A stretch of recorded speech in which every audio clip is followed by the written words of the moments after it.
volunteers. I want to personally say thank you to every committee member, every chapter board member that promoted this conference, everyone that stepped up and said, I need to be at Planet Philanthropy, our members need to be at Planet Philanthropy because we're ready to learn in person again. So thank you very much. Thank you. To that point, 2022 is right around the corner, and we've already begun planning for it. We don't have the final location and dates set just yet, so I can't announce that to you, but I promise that it will be in Florida, so we do know that's a good thing. If you are of the nature that you want to give back, that you've seen the value in attending this conference, we would greatly appreciate you to step up as a volunteer and join our committee. You'll be getting several emails after this conference, including the session evaluation, so if you've not had a chance yet to complete your session evaluation ratings, please do so. That's very important not only to us as the conference organizers, but also to those speakers that have given of themselves to come and share their knowledge with you. It's these ratings that really will guide us as we look forward to future conferences, as well as for those speakers to enhance their presentations further. I'm not going to read our keynote presenter's bio because she doesn't need any introduction. If you don't have a friend in your life like Alice Ferris, I highly recommend you find someone like that. There's no one that I've met that is more dedicated to their friends, that is more caring and more honest than Alice Ferris. It is my honor to now welcome to this stage the one and only Alice Ferris.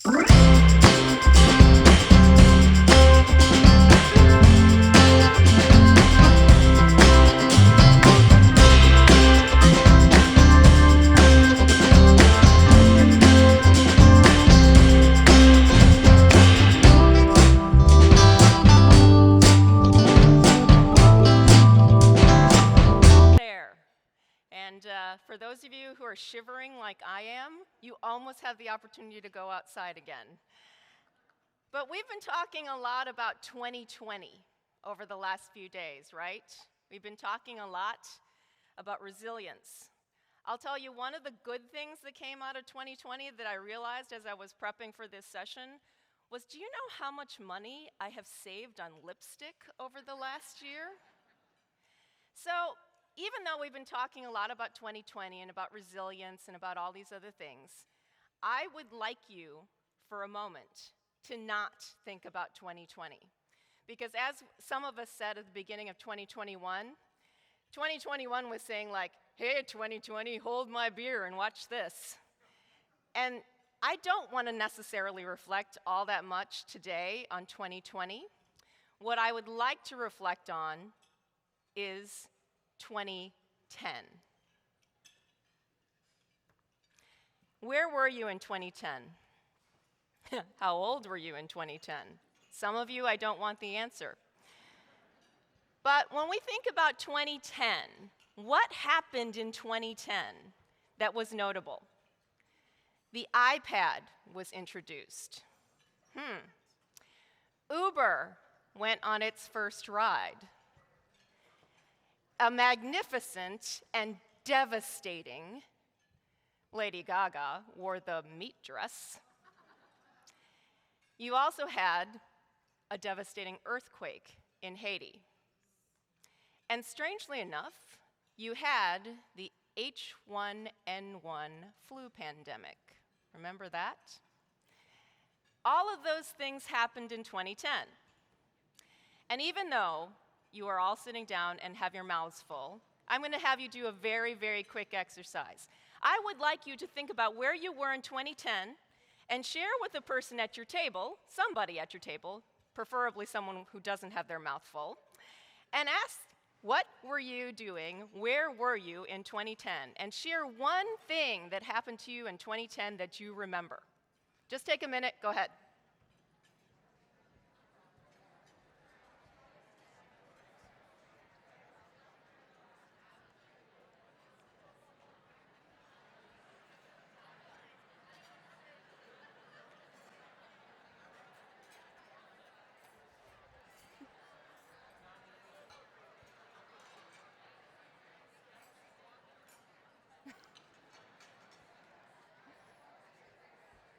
Anyone got a good one?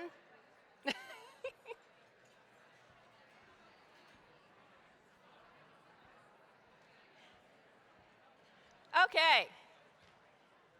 Does anyone have a really, really juicy one that they want to yell really loud to the rest of the room? Anyone got a good one?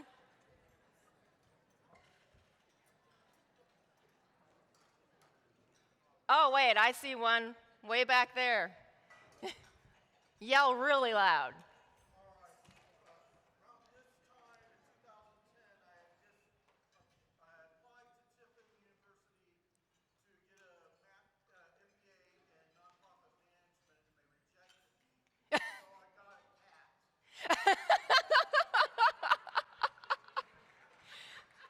So we'll show you. I'm not going to get that master's degree in nonprofit management, but I got this cat.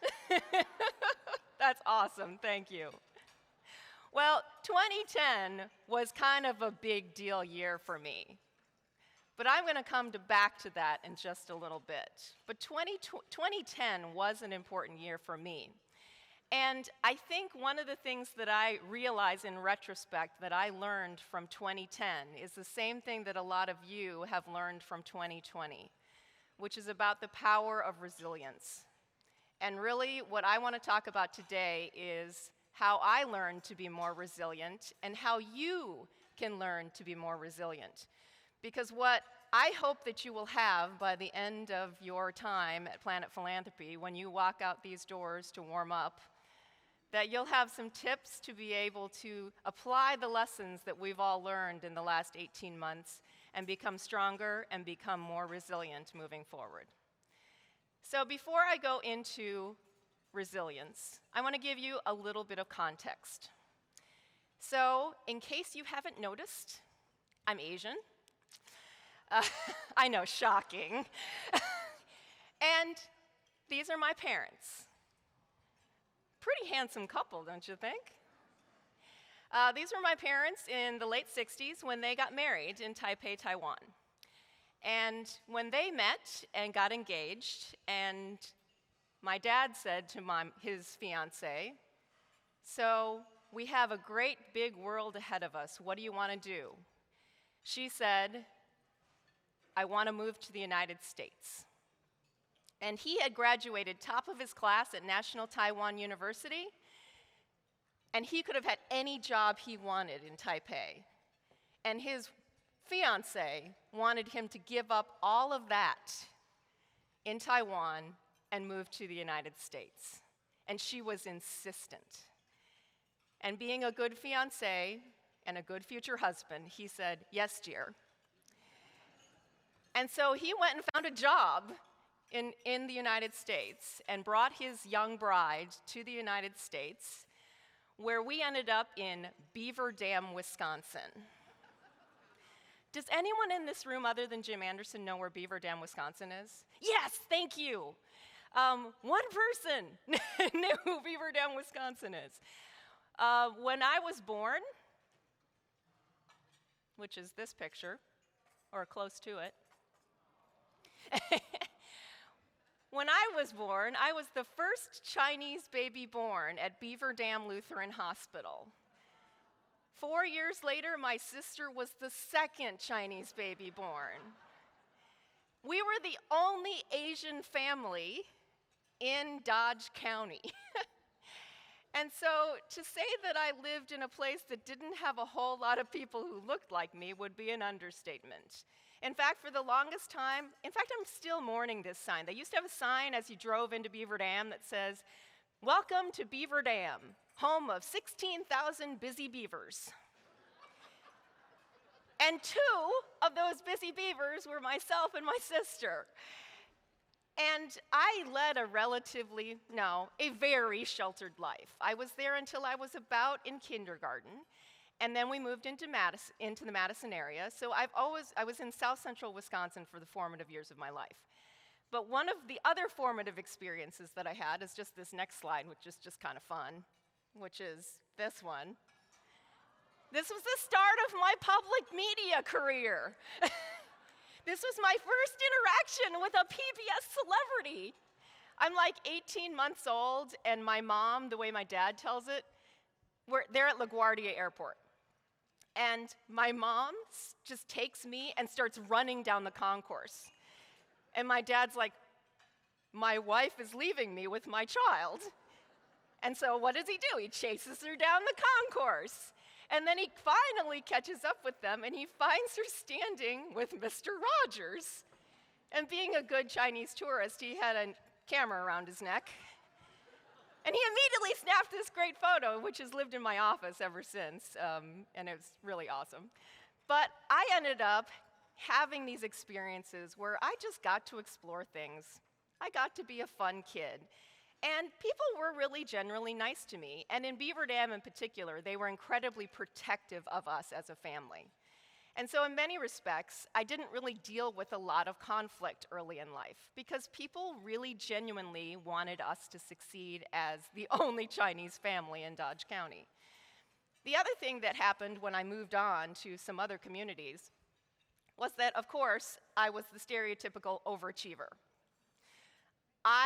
This is me in Girl Scouts, and you may notice that my badge is a little bit more covered than the other girls. Because I quite literally went to the book. You know, Girl Scouts have that book of all of the badges, and I decided I was going to earn every badge in that book. And I barely made it. But right before we moved out of McFarland, right after I was supposed to switch troops and start all over again, I earned my very last badge in that book. And so that entire sash is actually sitting on a bookshelf in my office right now, with all of those badges still on it.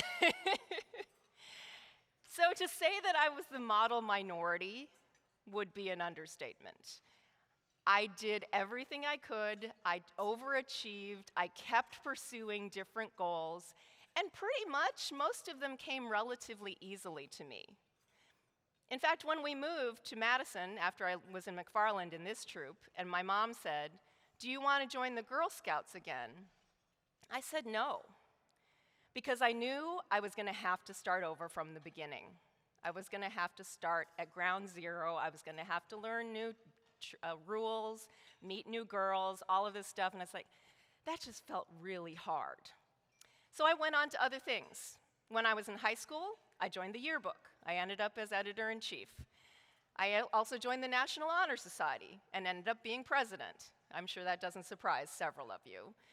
And when I went into college, I ended up joining, of all things, the competition ballroom dance team. And yes, I am a retired competition ballroom dancer. And so when you look at all of those things that I did, I kept doing things, and I would hit the top, and then I would quit.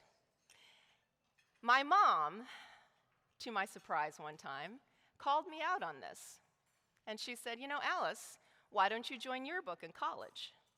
"Oh, no, Mom, I don't want to start over. I was editor-in-chief. Why would I want to do that?" "Hey, Alice, why are you leaving ballroom dance?" "Oh, well, you know, I've reached that level in competition where I'm going to have to get my own private coach, and that's too much work, and it's too much money." And at one point she said to me, at the end of my freshman year in college, "Alice, have you ever noticed that when things get hard, you quit?" And my mom was not intending that to be Tiger Mommy. My mom was just making an observation. And I'm not even sure she understood what she was saying to me and how much that would annoy me as a 19-year-old girl. Oh, fine. But she ended up being right. And I'm going to come back to that a couple times. But eventually, I get through college, I move on, and I come to the wrong direction. I come to adulting. Act 2. Okay, now what am I going to do? Well, I finished my bachelor's degree, and I decided to go on and get my master's degree. And in my MBA program, I have an MBA in accounting. And several people have come up to me and said when they find out my MBA is actually in accounting, they're like, "No way! You are so not an accountant." But what I ended up doing was getting this degree. I plowed through. I ended up at one point with 5 part-time jobs as an undergraduate, because that's the way I roll. And I stumbled into fundraising. If, for those of you who have heard my bio before or have heard about my background before, I started at Wisconsin Public Television as a volunteer when I was 15 years old. And one of my first jobs in fundraising was standing behind a set piece with a bottle of bubble soap, because it was a pledge drive, and it was the Lawrence Welk Show.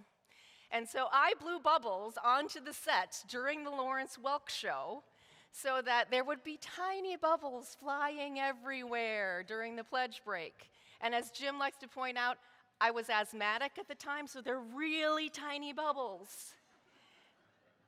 But I continued to volunteer there, and I ended up getting a job. And at some point, I became a part of the fundraising department. And I loved being in fundraising in public television. In fact, I loved Pledge Drive. And to this day, I still love Pledge Drive. You know, that's my thing. And if you've ever seen me on Pledge Drive, has anyone ever seen me on Pledge Drive? Yeah, a few people. Inevitably, what happens, you know, Josh and Heather can probably attest to this, someone will be seeing me on TV, and I'll be, so when you call right now for a contribution of just $10 a month, we'd be happy to send you the DVD of Downton Abbey. And inevitably, they'll say, hey, Alice is on TV. And then they'll tell their spouse or significant other, hey, my friend is on TV. And they're like, yeah, right. But yes, I love Pledge Drive. And that's what I decided to make my career, fundraising, is that I am going to be a public media fundraiser. Isn't that exciting? I get to deal with tote bags and mugs for the rest of my life. But really what ended up happening was that I loved fundraising. I started to make it my career, and I thought I was going to be in public media my entire career. And what ended up happening was I had a few detours. So at some point, things stopped coming really, really easy. And I want to start telling you about that bumpy path in a few detours. So the first detour, detour number 1. Again, I think I'm going to be in public media for the rest of my career. And my boss, Malcolm Brett, he was the director of development at the time at Wisconsin Public Television. He and John Muskowski, the membership manager, had a very frank conversation with me. They said, Alice, we love you. You do exceptional work, and we need you to leave. What? Wait a minute. No, we're not firing you. In fact, we would love to keep you forever. But we know you have potential. And we know that if you stay here, you're not going to grow to your full potential. So we want to encourage you to find a job someplace else and then come back. Wow. So I started looking for another job with their support and help. And they said, we want you to find a way to grow. And I was looking at public media jobs everywhere, and I could not find one that would even give me an interview. And then I ended up finding a job opening for the Director of Development for Lowell Observatory in Flagstaff, Arizona. This is not public media. Why am I applying for this job? But for some reason I did, which is a longer story I'll tell later. But I applied for this job, and I left the nest and started flapping as fast as I could. So my idea of having a lifetime career in public media, okay, slight detour. So then we get to Flagstaff, Arizona. Lowell Observatory is over 125 years old. I was their second development director, and that's not because the first one was there for a really long time. I am 26 years old in my first director level position, and I go from a department of 17 to being a department of 1. I don't know what the heck I'm doing. And just for the record, I was glad to see in the video this morning, the opening video for Mike Geiger, that one of the young ladies in the Soul Pancake video said at the bottom that her favorite planet was Pluto, because Pluto was discovered in Flagstaff, Arizona. So in Flagstaff, Arizona, it is still a planet. Thank you very much. But second detour is I'm at Lowell Observatory. I'm having a blast at Lowell Observatory. This is an incredibly wonderful organization, except for the fact at the time, it's a small organization. It's about 50 people on staff. The vast majority of people on staff are, as you can probably guess, astronomers. And as you can probably guess, male. So we have a probably, at this point, 80% male employee base. And I get to the point where, what else am I going to do here? I can't advance. I can't move up in leadership because it's such a flat organization that I hit, essentially, a glass ceiling. Ironic for an observatory. And so I decide I need to move on. So that's detour number 2, is that this job I love is a place where I can't continue to advance. So detour number 3, I'm pregnant with my son. And I decide, I think, in a fit of hormonal-induced indecision, that I'm going to become a stay-at-home mom. I'm going to quit my job, I'm going to be a stay-at-home mom until he goes to kindergarten, and that's what I'm going to do. My mom, once again, says something that I don't expect. Alice, this is a really bad idea. But Mom, you were home with us for the first couple of... Yeah, Allison, I'm telling you, it's a really bad idea. Okay. But I do it anyway, because that's what girls do. You know, your mother tells you something and you don't do it. And so I become a stay-at-home mom, and my son is born, and he's wonderful.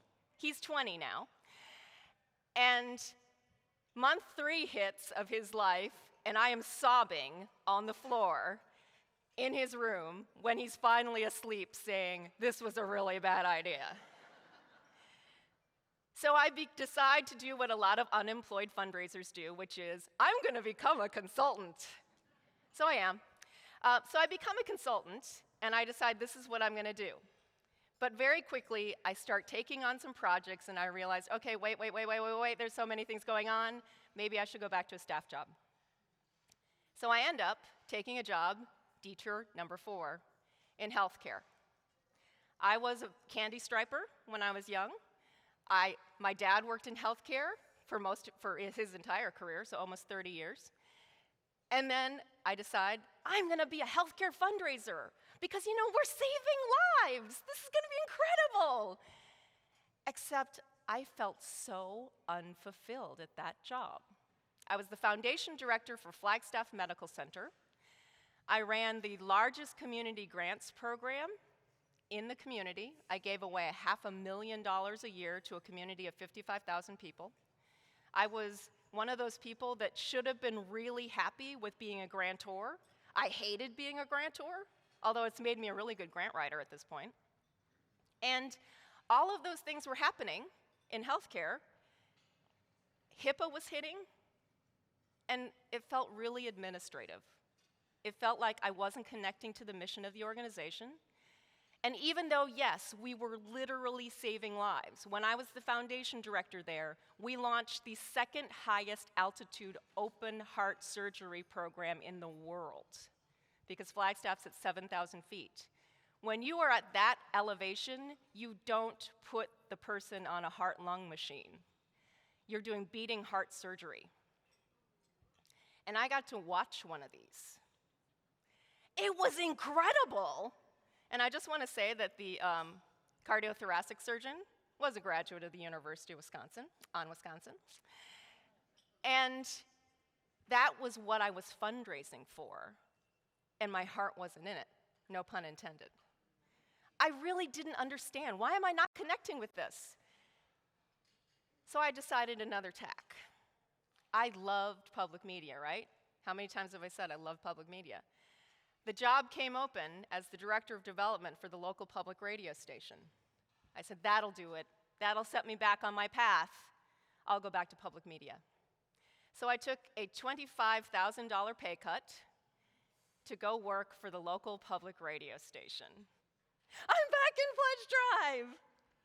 And I show up at the office my first day, and the very handsome and charming Jeff Norcross greets me, and he says, "Welcome home, Alice." And I start to cry. And I'm there at this public radio station thinking, yes, I'm home, I'm back, I'm gonna love this. And then I ended up having the worst boss in my career. This man, who someone in this room affectionately calls the troll, he decided that the best way for his chief fundraiser to do fundraising was to be in the office from 8 to 5 where he could supervise her. He said that he didn't understand why my team and I were celebrating so much, in spite of the fact that we were the first team ever to raise over $1 million in unrestricted funding for the year. He didn't understand why I was doing things like repositioning my staff, because I had a person who was a really bad salesperson but incredible at customer service. So you do what you do and you move her into customer service where she's good, and he says, that's not her job. It's like, dude, we just raised you $1 million. And on a July to June fiscal year, July 2nd, I'm in his office, and he says, Alice, I don't know how you do it. What do you mean? It's July 2nd, it's a new fiscal year. As of yesterday, you've raised nothing. I started looking for a new job. And in fact, my main regret is that I didn't look for a new job faster. But I was there for 2 years. The one thing that did come out of that 2-year stint that ended up being a really important thing for my life was that I met Jim Anderson. And we decided at that time to form the partnership which became GoalBusters. And so, while something good came out of it, it was yet another detour. And guess what? My mother was right. She said, when things get tough, Alice, it seems like you quit. So all of this is going on, and then there's one more bump. It's not a detour, but it's a bump. One more thing happened, which was I decided to apply for my ACFRE. I was determined to get my ACFRE before I turned 40. And I flew through the application process, and for those of you who don't know the ACFRE, it is the Advanced Certified Fundraising Executive Credential. There are approximately 114 people who have been conferred this credential in the world. I'm number 90. And when I was pursuing this, it is a multi-stage process. The first stage is the application, which in itself, I believe my page count was like 78 pages just for the application. And then you sit at the time, we've changed the order since then, but then you sat for a written exam. Who are my CFREs in the room? First of all, give the CFREs a round of applause.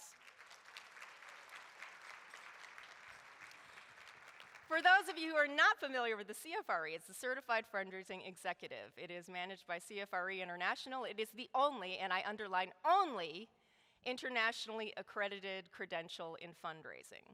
So for those of you who have 3 or more years of experience in fundraising, this is my little, side advertisement. For those of you who have 3 or more years of experience in fundraising who are not considering the CFRE yet and you want to stay in this profession, consider the CFRE. And I will admit that I used to be a member of the CFRE International Board, so I may be a little bit biased. But with the ACFRE, the second step when I took it was to pass a 100-question multiple-choice written exam. I'm Asian, I'm good at taking tests. This shouldn't be a problem, right? Oh, this is a major problem.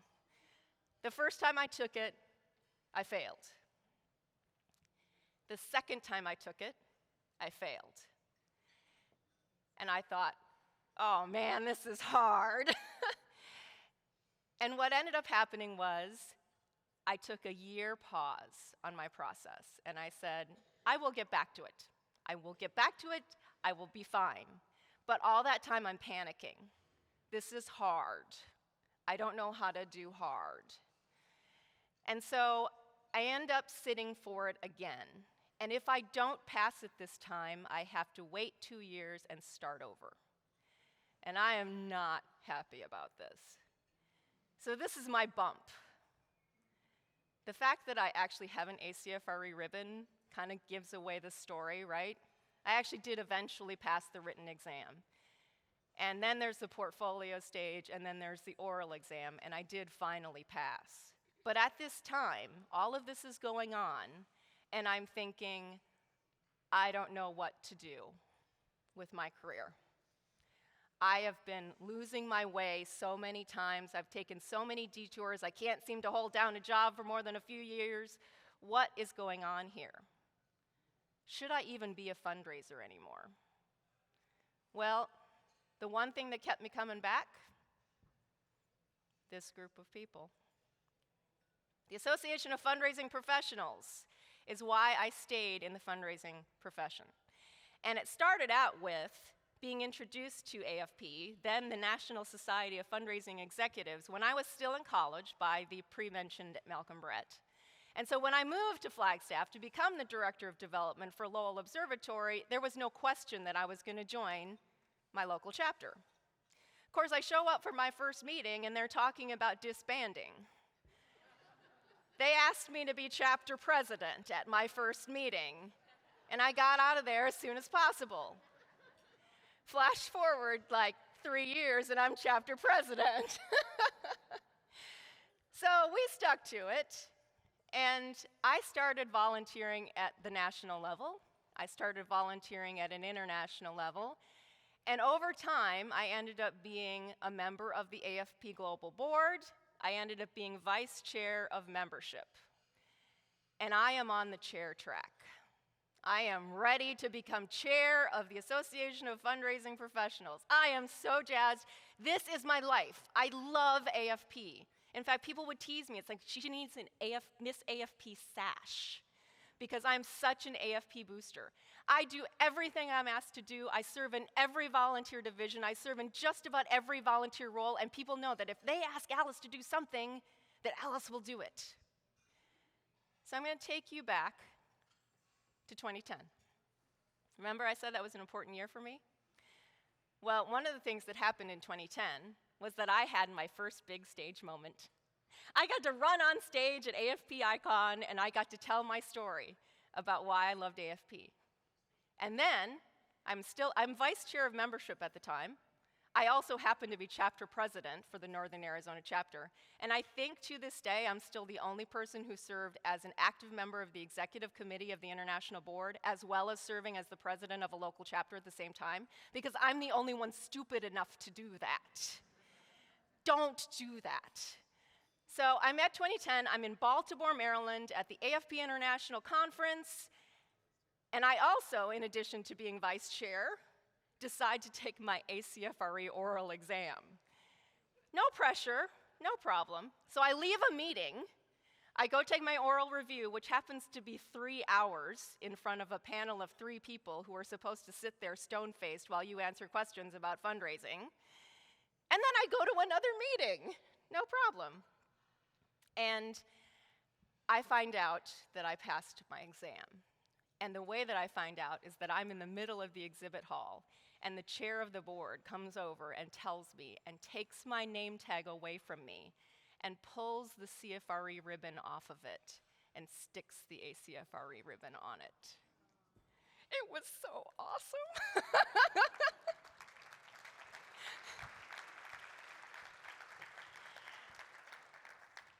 And then what happens is that we're backstage, and we're going to have our walk-on moment to get our ACFRE medallions. The speaker was Archbishop Desmond Tutu, who after his talk, his incredible talk, we're backstage getting pictures taken, and he said, "Alice, is that your name, Alice? Bless you, you do wonderful work." And I'm like, this was gonna be my year. 2010 was gonna be awesome for Alice. Because then the other thing is, I mentioned I was on the chair track. I was one of the nominees for chair-elect. And everyone was saying, oh, well, it's Alice's turn. It's Alice's turn. Oh, she's gonna get this. It's Alice's turn. And I'm like, yeah, I've done tons of work. I've done 10 years of volunteer service. This is my year. I'm ready.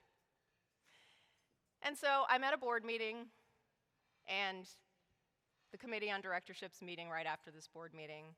I'm staying for a few extra days with my son, who I mentioned earlier. And I decide, let's just go walk around because frankly, I'm going nuts because I'm supposed to get this phone call about getting chair, right? It's my turn.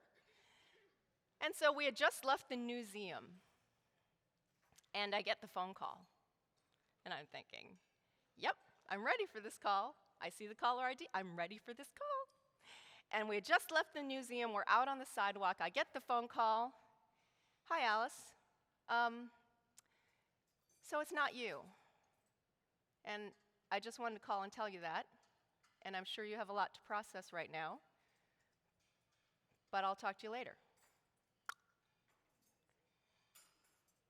End of phone call. It was less than a minute. And I thought, I've volunteered for everything. I've served in every role. I've served in every volunteer division. I've done everything you've asked me to do. And the answer is no, not you. I'm like, okay, yeah, no problem. And then I slowly feel my legs coming out from under me. And I end up sitting on the curb in front of the museum, and I don't know what to say. And my then 9-year-old son comes over to me, and he just says, "Mommy, are you okay?" And I wasn't okay. And I started sobbing on the curb in front of the museum in Washington, D.C., with my 9-year-old son saying, "Mommy, it's gonna be okay." And for some strange reason at that moment, I don't even know why to this day, there was some weird impromptu parade going by. And I'm like, that's perfect. So, I've now had what I thought was the core of my being, the purpose of where I was going, taken away from me. So what's next? Well, what's next is learning resilience, which at the time, I was not feeling very resilient. And one of the things that Alexis said yesterday in her talk that resonated with me was the fight or flight instinct. Because what did my mom say to me? It seems like, Alice, when things get hard, you run away, you quit. And I was about ready to quit. I was about ready to say, screw it, I'm leaving. I'll find some other thing to do. But for some reason, I don't know, maybe because AFP was so important to me. Maybe because it was so much part of who I was at that point. For some reason, I stayed. And the first instinct I had was, well, fine, I'll do something else within AFP. I couldn't let it go for some reason. And so I decided to stay and fight. And a phrase that I've discovered very recently, which has become a part of how I've looked back at what I've done before, is this one. Do the best you can, where you are, with what you've got. Apparently, this is a paraphrase of something Teddy Roosevelt said, which was apparently a paraphrase of somebody else. So who knows what the original phrase was, but I kind of like this version of it. Do the best you can, where you are, with what you got. And I first kind of heard about this from an interview that was with William Irvine, who's the author of this book, The Stoic Challenge. And until recently, when I heard this interview with him on the podcast Hidden Brain, which is one of my favorite podcasts, and as Sean asked me earlier yesterday, he said, what's your one tip for me as a newbie fundraiser? Which I think is a great question. And I said, read 20 minutes a day. Just read stuff. And my thing is, most of the books that are my favorite books about fundraising are not about fundraising. They're about other things. And Hidden Brain is one of my favorite podcasts that is kind of about fundraising that's not about fundraising, because it's about how your brain works. And this book, The Stoic Challenge with William Irvine, was one of those books that I'm like, oh my gosh, I have to read this. This is incredible. Because I didn't know I was a Stoic. As Clay Buck and Ryan Warnecki were talking about in their session, we've learned a lot from the Greek philosophers, right? The Greek Stoics, yeah, they knew a thing or two. In fact, during 2020, they probably could have coped a lot better than most of us. But with the Stoic Challenge, I discovered that I might be Stoic. And here I thought I was a Methodist. But really, I think I'm a Stoic. And why do I think I'm a Stoic? It's because some of the teachings of this book that I really appreciated were how to recover and how to be more resilient. And the thing about Stoicism is that one of the points that Bill Irvine makes in his book is that we need setbacks in our lives. As much as we hate having them, as much as they're hard, as much as you want to run away, you need setbacks in your life. I mean, Debbie talked about it yesterday. You need those setbacks, because when you think about training, think about exercise. What do trainers tell you with strength training? They say you need to have micro tears in your muscle so that you can come back stronger. But they also tell you that you have to give yourself time to recover. If you don't have those setbacks in your life, think helicopter parenting. If you protect someone from everything in their lives, Bill Irvine writes, you end up in situations where people become emotionally brittle adults that have an inability to bounce back. So in spite of the fact that we have all of these setbacks that we really would rather not have in our lives, setbacks are important to make ourselves more resilient and stronger moving forward. So I want to give you some tools, and then I'm going to come back to my story. I'm going to give you some tools on how to become more resilient. And in the Stoic framing, in the Stoic concepts, there are two things that we need to think about, which is anchoring and framing. So what are these things? What are anchoring and framing techniques? So let's start with anchoring. Anchoring is essentially setting a low bar and dropping your expectations. In fact, it's it could be worse. And that was kind of my first coping mechanism in terms of dealing with everything going on in my life was it could be worse. I still have money coming in. I still have this wonderful young boy who's trying to comfort his mother on the street curb. I have my family. I have my company. I can still volunteer with AFP, or I can do something else and show them. So anchoring is one of those things where you say, hey, it could be worse. And I'm sure you've all done that. I'm sure you did that a little bit in 2020 of somebody potentially is worse off than me. The other tool that is used probably a lot more is framing.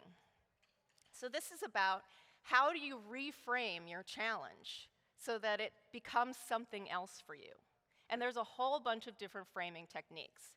The first one is the game frame. So this is where you kind of turn it into something, it's not real gamification, but you turn it into a little bit of a game. My best example of Stoic philosophy when it comes to game framing is when Jim and I go through an airport. Because have you ever been in an airport and you're trying to make a tight connection? And of course, everybody's in your way. Everybody is in your way. And because Jim and I used to travel far more than, now, in 2019, I traveled 235 days. In 2020, it was 28. And so when you spend that much time in an airport, you got to amuse yourself. And so typically what we would do is that we would leave the plane and we know we have a connection and we might be in the Charlotte airport or in the Dallas-Fort Worth airport or whatever airport, and we know where we need to go because we've been there before and we know how far it is. And we start going and things start entering our path. And so it becomes the game. So if we can get on the moving walkway before the group of 6 dawdlers and the wheelchair goes by, you level up. If you get stuck behind one of those cars that just goes beep, beep, beep, beep through the whole thing, if you get stuck behind that, lost a life. If you make it into the lounge before they close, extra life score. So those are the types of things that you can do for gaming anything that's going badly for it. You can make it a little bit of fun, which is related to the next one, which is your comedic frame, where you make a joke out of it. Anytime you've told a story that says, oh, this is so funny, and you know it's not funny, you are essentially applying that comedic frame of how can I make this more entertaining? The other way to frame it is the cosmic challenge. This is the quote-unquote stoic gods throwing stuff at you, and you're like, hey, what else you got for me? The other framing mechanism you can use is the incompetence frame, which is the clearly the person who made this decision is an idiot. I'm sure we've used that one a lot. And then the other one that I particularly like is the storytelling frame. And this one is incredibly useful because essentially you decide, this is going to be my story. And for those of you who were in Gemini's storytelling session yesterday, you know that the common framework for setting up a story is you introduce your hero, you get him up a tree, you throw rocks at him, and you get him out of the tree. So when you do that, and you're using the storytelling frame for your challenges, what you want to do is essentially put yourself as the protagonist. And you are facing an obstacle, and you have to write the end of that story. So how are you going to tell this story later? And that's how you cope with challenges and setbacks. Now, the thing about storytelling is that you actually have to be resilient in order to tell that story, because you can't just make up that you were resilient. Oh yeah, I totally handled that, and then you didn't really. So it has to be true. So you can't necessarily lie about the outcome of the story. You do have to have a true story. So when I think about my own coping mechanisms, that's kind of what happened with me, is that I accidentally started framing all of these things. And I realized that my first instinct was the incompetence frame, which is oh, they're just all stupid. They made the wrong decision. They're just a bunch of idiots. But frankly, these people were my friends. These were people that I had volunteered with for a long time. And I couldn't use that frame for very long. But what I ended up using was the storytelling frame a lot, of the who's going to have control of the outcome of this story. So one of my first steps to cope after all of that was actually, you know the concept of revenge dressing? Yeah, basically you just got dumped by someone, and so you know you're going to see him at some event, so you look incredibly hot. Think you're going to get some of this? Not really. What I ended up doing, being the type A Asian, is I did revenge volunteering. Which was, I'm going to sign up for other boards and organizations just to prove that I am totally okay, and I'm just going to be a leader in something else. There you go. So I ended up being recruited for the ACFRE board. So I ended up serving on the ACFRE credentialing board, and within, again, probably no surprise to several of you, within 2 years of serving on the board, I was chairing it. And I ended up chairing the ACFRE board for 3 years. And the challenge with my revenge volunteering is that I really love doing it. And joining the ACFRE board ended up being probably one of the most wonderful experiences I've had as a volunteer ever. Because I sat with these people who are my peers, all of us with ACFREs, and we sat and talked about the loftiest stuff. I mean, we talked about the state of the future of the profession, we talked about credentialing, we talked about the philosophy behind credentialing, we talked about what we were going to ask people on their oral exams. We completely redid the written exam process, and that's not just because I failed it 3 times. No, 2 times, I guess. But we did completely rewrite the written exam. And I loved it. And I loved thinking about the profession beyond the nitty-gritty tactical stuff that you and I have to worry about every single day. And that's not to say that I don't like doing that. I love getting into the weeds. I mean, frankly, there are days when all I want to do is data entry because at least I know I can cross it off the list. I know there's a finish line. But with the ACFRE board, I'm thinking about all of these things. And one of the things that ended up coming to fruition with being on the ACFRE board is that even though I had gotten my ACFRE in order to get on that board, one of the things that I like to talk about that I stole completely from Vern Snyder, who was my colleague on the ACFRE board. And he got his ACFRE the same weekend I did in Baltimore, Maryland. And so he's number 89 and I'm number 90. And Vern said to me once, well, you know, when you first get started in fundraising, it's a gig, it's a job, it's something you have to do, because I'm guessing that the vast majority of the people in this room are kind of like me. Your first fundraising job was an accident. It's not something that you purposefully selected for the most part. There are exceptions, but a lot of people in this room fell into fundraising. So it's a job. Then for those people earlier who raised their hands who got their CFREs, it's a career for you, right? This is your profession. This is what you've committed to. This is your career. And when I got my ACFRE, fundraising was still my career. It was something I was committed to do for the rest of my career. As I went through the ACFRE board and thought about the profession more broadly and thought about it on a higher level and thought about why what we do, to quote Archbishop Desmond Tutu, why what we do is a noble profession, I realized that fundraising had become my calling.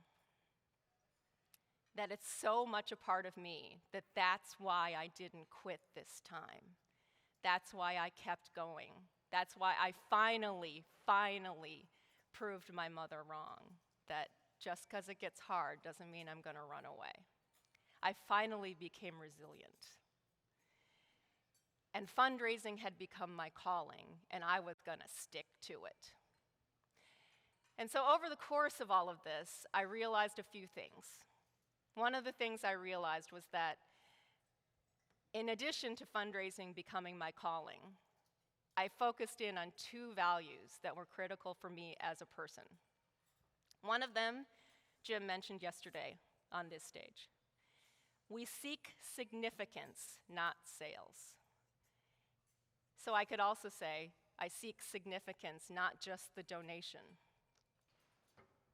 And to quote Karen's talk, it's not just about the money. It's about making an impact on the world. And as Mike said, we're an impact profession, and that part became critically important to me. Another thing, just as an aside, is that I really started to embrace the phrase, done is better than perfect, because I just needed sometimes to get things done, and sometimes I couldn't do it, so done is better than perfect. But the other thing that became core to me is a phrase that I have on my computer, right underneath my webcam, so that I could see it every time I was on Zoom. And it was, we rise by lifting others. And that's what became the thing that kept me coming back, was my revenge volunteering turned into something that was actually really important to me as a human being, which was to help others see the same things I saw and feel the same things I felt about fundraising. And so I realized that my resilience came from being that person who wasn't as concerned about myself and about how hard things got and about my success and only doing things that were easy, but my success and my self-worth really came from helping others succeed too.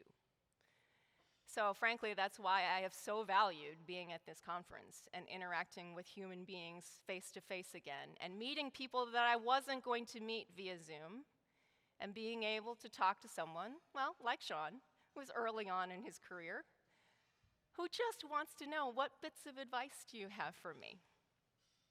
And so for those of you who are more seasoned, I would encourage you to reach out to people who aren't as seasoned. Because even over the course of the pandemic, I've actually developed 3 new mentoring relationships, 2 of which are young professionals, and one I'm incredibly excited about this young woman. She is a Korean-American young professional who reached out to me as a cold call after AFP Icon Virtual last year and said, hey, I would love to get together with you because I don't see a whole lot of people in this profession who look like me. And we've had monthly calls since then, and I've really enjoyed working with her and helping her advance in her career. So I encourage those people who are more senior to build those relationships and reach out to some of the younger people or newer people in our profession to help them move along, because frankly, it will make you more resilient to be able to reframe some of the setbacks that you've had into things that you can help other people with. So let me give you a quick epilogue. So what do we want to learn from 2020? And what do we want to learn from the setbacks in our life? And how do you want to look back at some of the setbacks that you've had and reframe them into something that can be successful for you? I want to remind you to use that anchoring technique. I mean, think about it. There are so many things in your life that you think, could have been worse. The framing piece, pick one of those framing techniques that works for you. For me, it ended up being the storytelling thing. How am I going to have this story resolve? But maybe for you, it is turning it into a game. Maybe for you, it is adding a little comedy to it. Maybe for you, it is well, that person's just stupid. Whichever framing technique works for you, use it and make those setbacks be things that are those micro tears in your muscles that help build you back up.